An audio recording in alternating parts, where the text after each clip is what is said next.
Called Operation Rising Lion, Israeli warplanes attacked strategic sites throughout Iran and in Tehran itself. Just after the attack began, Israeli Prime Minister Benjamin Netanyahu addressed the nation and the world. This operation will continue for as many days as it takes to remove this threat. For decades, the tyrants of Tehran have brazenly, openly called for Israel's destruction. They've backed up their genocidal rhetoric with a program to develop nuclear weapons. He warned Iran was on the verge of those nuclear weapons. In recent months, Iran has taken steps that it has never taken before, steps to weaponize this enriched uranium. And if not stopped, Iran could produce a nuclear weapon in a very short time. It could be a year, it could be within a few months, less than a year. This is a clear and present danger to Israel's very survival. President Trump had given Iran 2 months, 60 days to negotiate an end to its nuclear program. That deadline passed Thursday, and Israel attacked on day 61.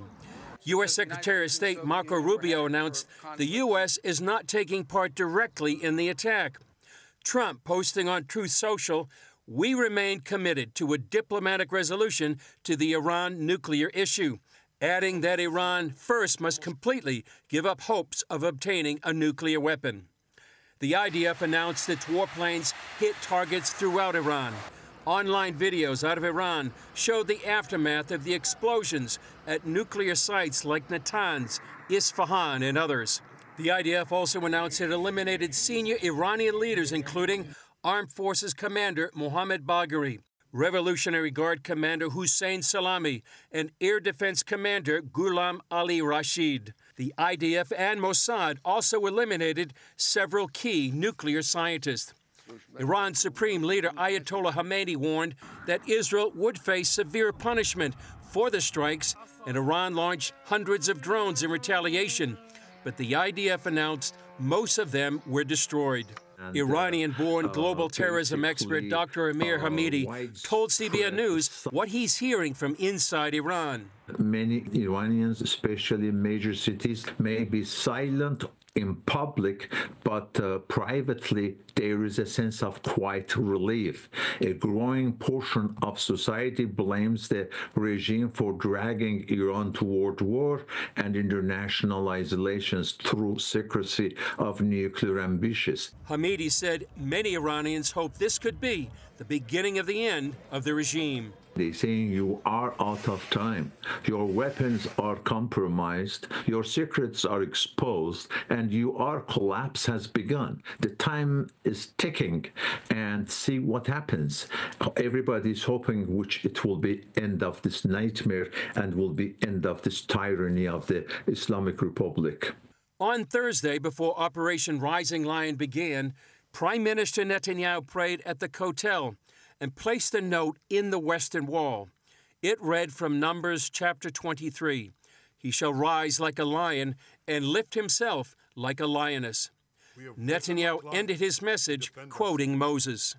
Over 3,000 years ago, Moses gave the people of Israel a message that has steeled their resolve ever since.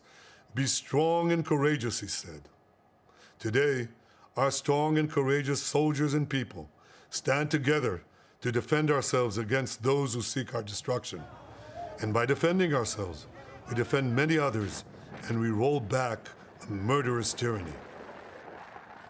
Well, with us now, joining us now, is the Israeli ambassador to the United Nations, Danny Danon. Ambassador, welcome back to the 700 Club. Thank you for having me again. Let's talk about the UN. Are you anticipating any kind of UN response today or in the coming days? Absolutely. We expect to have a Security Council special session. Probably it will be today in the afternoon, 3 p.m. New York time. And we're going to hear, many countries condemning Israel again. And I would ask them, Gordon, I would ask them, what have you done in the last decades about Iran, about the threats coming from Iran? Words will not stop Iran. Our actions, that's what will stop them. I do find it curious that the UN would condemn Israel and not condemn what Iran has clearly done for decades. They're the largest state sponsor of terrorism in the world. and it just seems amazing to me that you would be condemned. The goal seems to be not just taking out the nuclear facilities, but actually facilitating removing the government of Iran. Prime Minister Netanyahu said that. Do you have any comment on that? What's the sort of the day after plan? Well, we know that the people in Iran are suffering, and we have nothing against them. On the contrary, we know that they are suffering under the regime. They are very poor, miserable. All the funds are going to the proxies to provide support to radical elements in the Middle East instead of building infrastructure in Iran. But the goals of the operation are to attack the nuclear facilities and the ballistic missile infrastructure. And that's a very important point, Gordon, because we all speak about the nuclear capabilities. But Iran tried to build an industry of ballistic missiles and to get to the numbers of the US and Russia in terms of the quantity and the quality of those ballistic missiles. Well, it seems to me that there was definitely a nuclear threat, but just the state itself, the government itself, was an existential threat to Israel. They kept claiming that they wanted to wipe Israel off the map. Are you able to comment at all about the operational side of this? There are published reports that Mossad actually had weapons within Iran that were used last night. Well, first, Gordon, you just need to look at the map and to realize how complicated the operation is. It takes hours for our pilots to get there, refueling capabilities, and we had more than 200 aircrafts targeting multiple targets in Iran, and Iran is a big country. So it is a very sophisticated task and challenge, but we are determined. We are determined to finish the job, not to allow Iran to have those capabilities. We know it's going to be hard. We know that they will retaliate. We prepared the people in Israel, the home front, to be ready for that. But we are willing to pay that price in order that the future generations can prevail and live in Israel. How long do you expect this operation to last? It seems like there are multiple targets, hardened targets. Iran definitely split up its operations to create nuclear weapons and create ballistic weapons. How many days or how many weeks should we expect? Well, it definitely is not going to be a short one. I cannot give you an exact date, but I think it will require days, even more, and also it depends on the response coming from Iran. So it's too early to call. But when we took that decision, we realized that it's going to be painful, it's going to be long, but after October 7th, we have learned the lessons. It's better for us to take a preemptive attack and not to wait for Iran to fulfill their threats. Any chance of this becoming a wider conflict, other nations in the Middle East, and specifically Turkey, getting involved? Well, I don't think we have any intentions to have a wider conflict. Probably Iran will try to get the proxies more involved. Many of them are weakened now, but they still have proxies in the region, and probably they will try to get them involved as well. Any support for Iranians who would want to come in to establish a new government? Is that part of the plan? Well, that's not for us to decide. I think it's for the Iranian people to decide about their future. We took those steps in order to secure our safety. And I think it's for the Iranian people inside Iran, outside of Iran, to take control over their future. And as I said earlier, we know they suffer. We have the intelligence. We know what's happening there. So I hope they will have better leadership soon.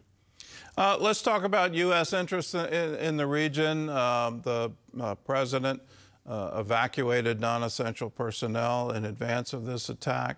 Do you anticipate the Iranians going after U.S. assets in the region? Well, we saw the threats coming from Tehran against the U.S., against allies of the U.S. in the region. I don't know what they will decide to do, but I can tell you that in terms of attacking Israel, we are on high alert. We prepared for that, and we told the population to be ready. That in the next few days, it's going to be very intense in Israel. How intense do you think it will be? Does Iran now have the capability of still launching ballistic missiles or drone attacks against Israel? Absolutely. They built a very impressive capability of ballistic missiles, and that's what they try to do, to create a number that you cannot stop. So today we still have, good defense system, a few layers of defense, but still, you cannot stop every projectile that they are sending into Israel. So far, we were very successful, and I hope that we'll be able to continue to block most of the ballistic missiles and drones that they are sending to us. It's my view that the world should be thanking Israel for this, that a nuclear-armed Iran would be terrifying, that not just Tel Aviv at risk, Europe at risk, but I even think with their ballistic missile capability that they would launch attacks against the United States. So whether the world thanks you or not, I do, and I hope that Christians around the world understand just how important this action is. So we stand with Israel, we stand with you, and may you be strong and courageous in this battle. Thank you, Gordon. Thank you for your prayers, for your support. We are in the front line, and as you said, we are fighting this war for the entire free civilizations. Well, Ambassador Danon, thank you so much for being with us. Thank you. Well, let's go now to Jerusalem, where Chris Mitchell is standing by with a report of what's it like on the ground there. Chris, we were anticipating with sirens and everything through the night here in the U.S. that there would be some kind of massive retaliation, and so far that doesn't seem to be the case. What's it like on the ground in Jerusalem? Well, it started early this morning, Gordon. I was awoken about 4:30 in the morning. Others a little earlier, about 3 o'clock, when the news of the attack happened. There were sirens here telling people to seek safety. But right now, they've kind of called those sirens off for the time being. A lot of people were going to the grocery stores and preparing. But there were about 100 drones apparently shot by Iran, but most of them have been eliminated even before they got to the Israeli border. So right now, it's quiet. We know that Iran tried twice last year, sending about 300 projectiles each time. Most of them were shot down. So at least right now, Gordon, things are fairly quiet here in Jerusalem. Are the bans on public gatherings still in place? Or is, I would assume people are not going to work and sheltering in place or using bomb shelters? Well, no one went to work today officially, and then the schools were obviously closed as well. But this has been something that people have been preparing for a long time. Gordon, this whole nuclear program by Iran started back in August of 2002. And so we've been reporting on this for more than 20 years.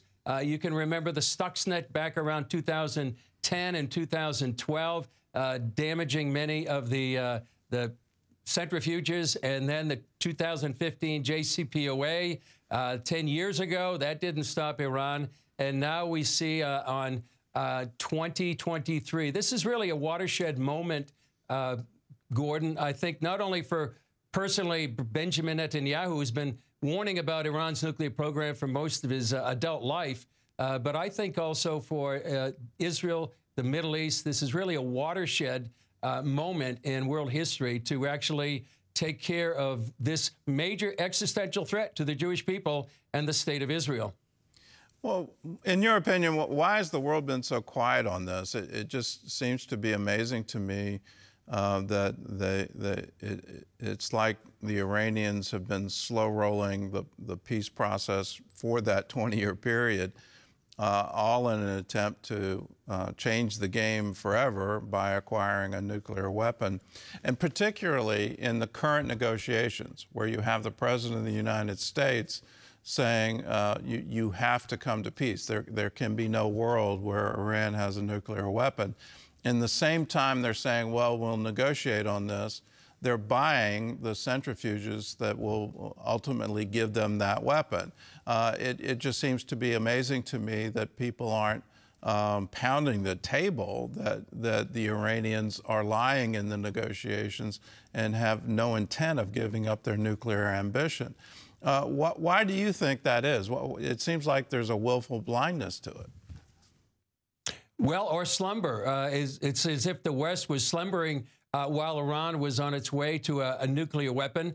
You know, while Europe slept, I think is the title that comes to mind before World War II, and people didn't wake up to Adolf Hitler and his rise to power. Winston Churchill was the leader at that time that really was crying out in the wilderness, warning about that. And Benjamin Netanyahu has been crying out in the wilderness for many years, and yet much of the West really wasn't heeding his warnings. But now I think, just as it happened in 1981, when Israel attacked the Osirak reactor by Saddam Hussein, they condemned Israel at the time, but thanked Israel later when they realized what would have happened if Saddam Hussein had a nuclear weapon. Same thing in 2007. They took out a nuclear reactor by Bashar Assad. So I think Israel, as you said, I think the world owes Israel thanks for taking care of this. And it's an ongoing operation, Gordon. It will take days. These attacks are going on as we speak. And talking to some Israeli analysts about this, this was an epic attack. It was incredible intelligence, precise intelligence, extraordinary coordination and execution on the ground, in the air. You mentioned the Mossad agents on the ground. They had smuggled these weapons in weeks or maybe, if not months, before the operation. We're talking about sorties going 900 or 1,000 miles. This was just a historic moment in military history and certainly the history of the Middle East. For the Mossad agents within Iran, what were their principal targets? Was it we want to take out the leadership on the military, or was it we want to take out the air defense systems, or was it both? I think it was both. I mean, they were prepositioned to target air defenses for sure, but then they eliminated a host of Iranian senior officials. We mentioned 3 in our report, but there was a whole list of senior officials at both in the Iranian army and the IRGC that were eliminated. The entire command of the Iranian army and the Revolutionary Guard Corps. This is just unprecedented. It reminds some people of what happened with Hezbollah and the elimination of Hassan Nasrallah. But this is on like a much bigger scale than those beepers. This is really amazing what they've did. So the Mossad was on the ground. They actually just recently, in the last few minutes, released footage of Mossad agents inside Iran. That's unprecedented, but that's what they were doing on the ground. The air defenses, and certainly many of these senior leaders who were actually in bed at home, many of them, and some of these missiles went into just specific rooms and buildings. Unprecedented intelligence. Well, it's definitely on a level much higher than the beepers, and they actually revealed that when they went after a Hamas leader in sort of the same kind of attack, right to the bedroom, and so I think the Iranians should have known that they had the capability. It just they seem to be blind to it too. Let's turn to the U.S. reaction, and first we have the Secretary of State saying the U.S. is not participating in the attack, but will participate in the defense of Israel. And then you have the president coming out and saying he still believes in the peace process, and he's still looking for Iran to come to the negotiations this weekend and cut a deal where they'll agree not to develop a weapon. What's the reaction to either event in Jerusalem? Well, I think I think people are taking a little bit tongue-in-cheek that President Trump is saying that they'll come to the negotiating table on Sunday. He, I think, actually mentioned in one of his tweets that it said that some of these leaders won't be around to actually come to the table. So I think that's one reaction. And, you know, I think President Trump wanted to make sure that he did what he had to do for diplomacy to make sure before any action was taken. And as Secretary of State Marco Rubio said, they didn't directly participate, but they may have indirectly participated.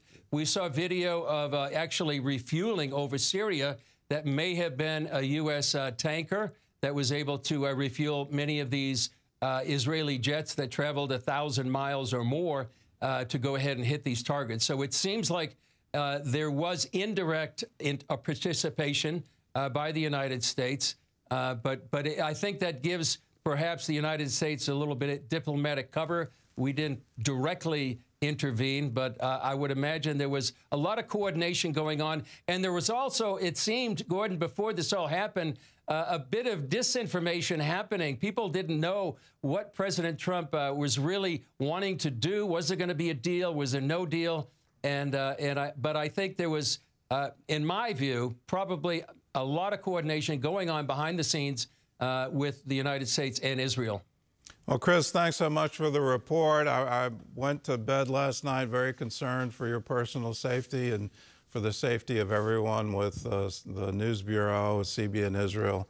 Our prayers are with you in the coming days, the coming weeks. So stay safe, and thanks so much for the analysis and being a watchman on the wall right there in the front lines. Thank you. Thanks, Gordon.